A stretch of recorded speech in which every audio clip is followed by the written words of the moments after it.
Hey y'all, Trapper Bob. We're in the trapping shed today. Went out, checked all my traps. We got 3 inches of snow yesterday. And now it is raining. Everything was covered in snow. It's a real wet, heavy snow. I didn't trip my traps to remake them. I just let it go because it's supposed to rain all afternoon through the night and into tomorrow morning. I figured I'd take a look at the traps tomorrow and see what they look like and probably remake them Thanksgiving morning.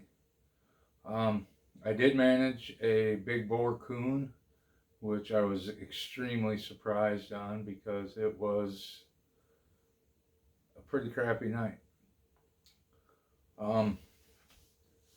This morning, while I was out in the trapping shed, I washed the raccoon up because he was a muddy mess. I did put 2 colony traps out at the pond. I had thought I took care of the situation out there, but apparently not. When I got there yesterday, a nice sunshiny morning, and there were 7 muskrats swimming around and up on shore. So I found out where their dens were at least 2 of them, and I put a couple colony traps out. I want to get rid of them because they're burrowing into the dike at the pond, and I don't think the farmer wants to put money into it, fixing the dike, because of muskrats. So it's kind of what the trap shed looks like right now. I put up a bunch of fur. I had a bunch of raccoons and a couple coyotes drying. I've still got 1 coyote drying, 3 skunks, and a really dark black possum drying. The raccoons I put up, I kind of trimmed them up, made them look good, cut the window in the belly so the fur buyer can see the fur, cut the front legs off. I've got 48 of them right now ready for market. I think I'm up to 51 raccoons. One of them I had to throw away simply because the dogs attacked and chewed it to pieces. I skinned one of the 2 that the dogs killed, and there's all kinds of holes in it. Red marks from the fighting and scratching and biting them.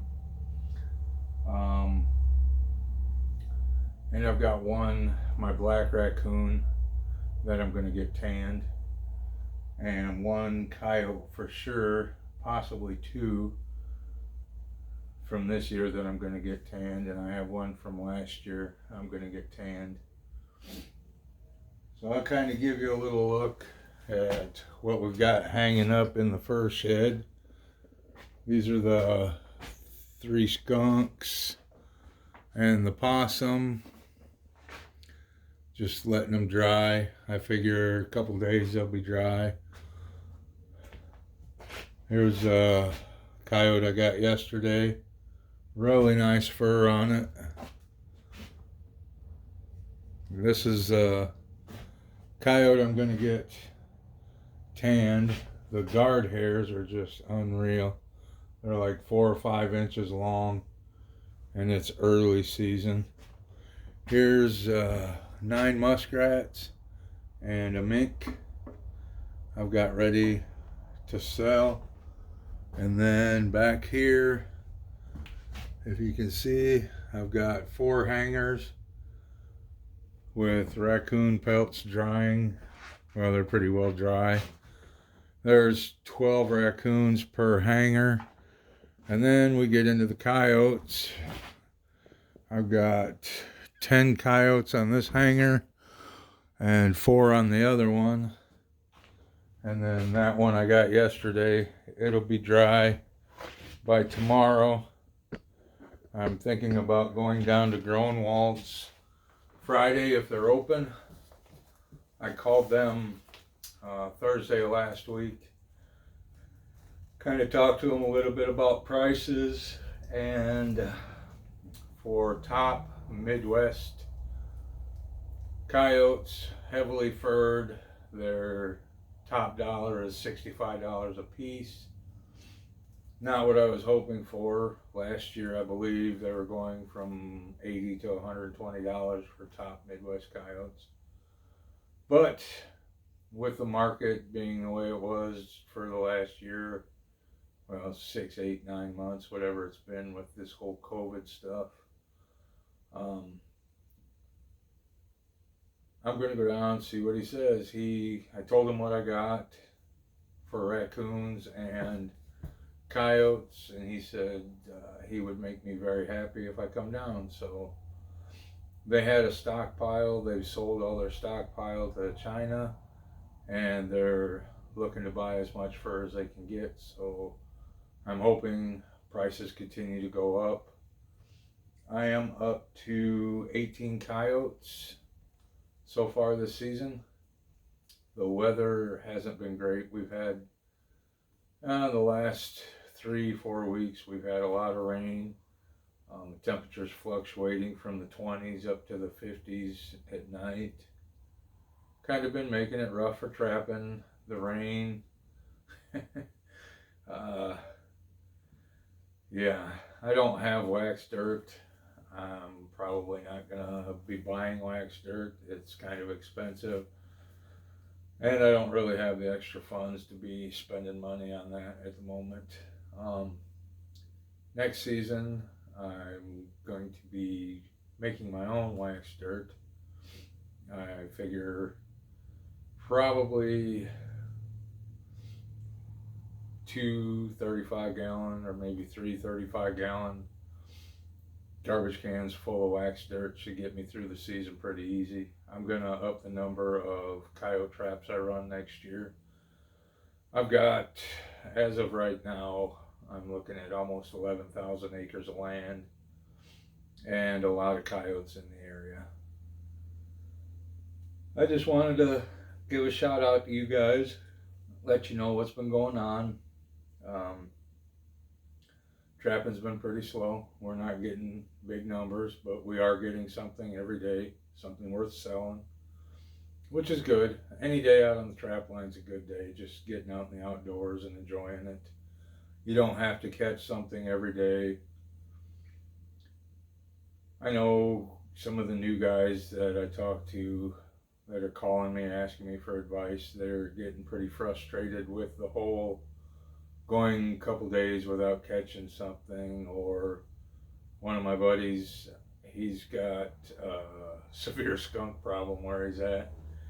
I think he said he's up to, yesterday, I think it was 14 or 15 skunks, and then he pulled another 3 today, he said.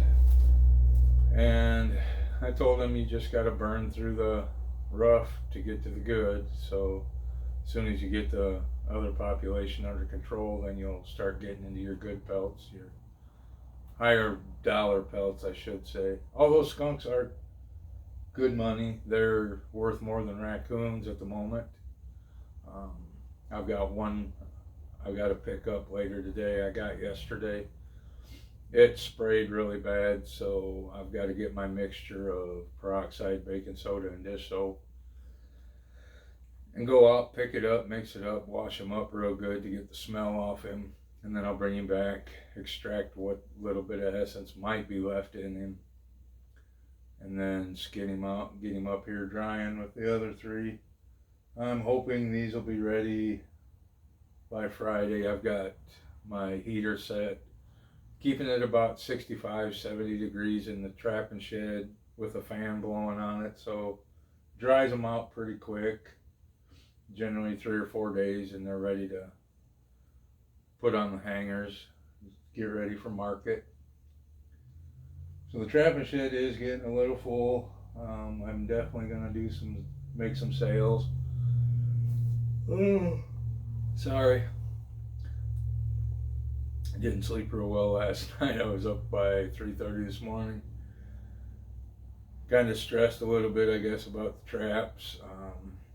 I did have a real small, possum in one of my dog-proof traps. I let it go. 99% of the possums I let go unless I get them in a conibear, which obviously you can't let them go. I know they're nest thieves and they carry diseases and whatnot, but fur buyers that I deal with will absolutely not buy one. I do have two that I skinned. I got in conibears. I will get them tanned up this winter sometime, along with a few coyotes and my black raccoon. And I might keep one of the skunks I had and get it tanned. My daughter wants a skunk hide. So, I don't know. I seem to get 1 or 2 skunks every couple weeks. First farm I had when season opened, opening day, first check was I had 9 coyote traps on this farm, and out of the 9 coyote traps, I had 6 skunks. So it's just part of the process. You get rid of the non-target animals, and then you get your coyotes to move in. The bait's there longer. It's gives them time to find it because they generally run on a 10 to 14 day schedule. I was fortunate at my farm that I dubbed Coyote Farm to where there was a huge population. Now that's slowed down really well since I've taken 14 coyotes off of that farm. So about once a week or so I pull another coyote off of there. I got my first coyote yesterday at another farm. They farm sheep and have crops all the way around corn. Real nice setup. They've got creek bed running through it, timber running through the creek bed. It's probably 40 yards wide.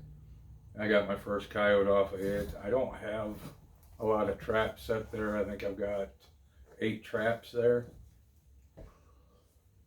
but they're in good locations.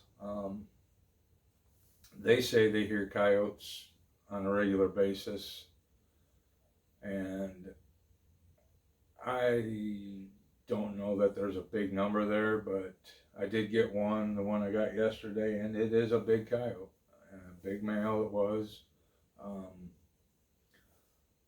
I don't know that it was the alpha male, but I'm thinking he was pretty close. He might have broke off from the pack to go out and start his own pack. He was big. He wasn't super aggressive, but he was definitely standing his ground. You saw that with the short little video I made yesterday. Got to get some cleaning up done in the trapping shed. I've got over at my skinning rack, pretty good pile of dirt and blood that I got to get shoveled up, and then under my fleshing beam I've got a bunch of belly parts from when I cut the sight window into the raccoons, and a bunch of fat, which I'll be burning garbage tomorrow, so that'll all go in the burn barrel. That fat burns really good, keeps the burn barrel burnt down good. I've got a order coming from F&T.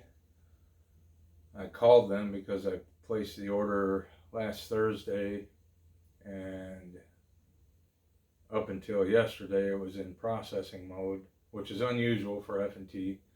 I've ordered a lot this summer from them, and it's generally 3 days I've got my stuff.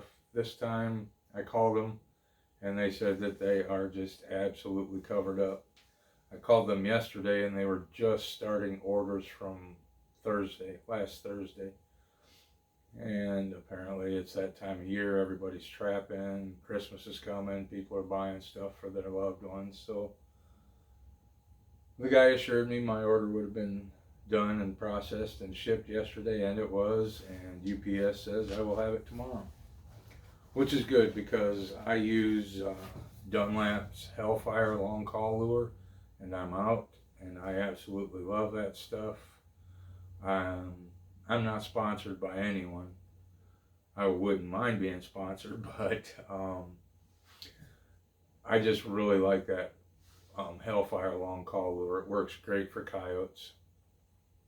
I did mix my own baits. I used some of Dunlap's liquid um, dirt nap. It's a mouse-based lure, and made two gallons of mixture with that in it. And then I used some Predator Control group. They have two different liquids that I used. I did 2 gallons of each of that, and man, and all I used was some old pork a buddy of mine brought over, brats and seasoned pork loins and things like that. Ground it up, mix that stuff in it, let it taint, and I've gone through a lot. I am really surprised, but we got a lot of fur in the shed, so it's obviously it works, and it's cut my cost immensely because buying a pint of somebody else's bait at $25 a pint was ridiculous. I know there's a lot of costs involved in what they do, so they've got to price it where they do. But I just threw together some old pork a buddy of mine brought, and I've been saving my muskrats. I got 9 muskrats. I ground them up, using them for bait as well. Some rabbits that I got in conibear traps on trail sets. I debone them and grind them up, and I've been using them for bait. You let them spoil for a week, get a good rotten smell to it, and it's unbelievable how well it works down in the hole. So I thought I'd make you guys a little bit longer video. My little 2 and 3 minute videos I know don't say a whole lot. I did get my tripod and my microphone, and weather straightens out, I want to make some videos of making dirt hole sets, showing location, what I look for when I set for coyotes, what I look for when I'm setting for raccoons. My dog proofs, I really need to get more dog proofs out. I'm waiting for deer season to get over with. I've got 3 more farms that I haven't even touched yet, and another farm not far from the house. I've only been trapping about half of it, mainly for raccoons. I just have 2 coyote traps out there, but deer season over with, and cable restraint season opens December 1st. I can get a lot of cable restraints out in a short period of time. I'm really looking forward to that. They are awesome. Takes 2 minutes to set one on a trail. Just run and gun setting them. I've got, I believe, 80 of them ready for this coming season. Hoping to get kicking butt on some coyotes.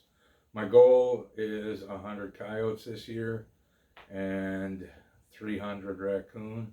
I don't know that I'm going to make the raccoon because of the weather. Weather's supposed to stay pretty mild for the next week. I think upper 20s, mid 30s at night, and then 8 or 9 days it's supposed to drop down into the teens. Now when it gets into the teens, the raccoons, you guys know, don't move. They don't hibernate, but they will stay in the den. These raccoons and skunks have got anywhere from 1.5 inches to almost 3 inches of fat on them already. The coyote I got yesterday, normally the coyotes I skin have just a little bit of fat around the hindquarters, and I mean a little bit. But the one I got yesterday, he had fat all the way down his body, which really surprised me.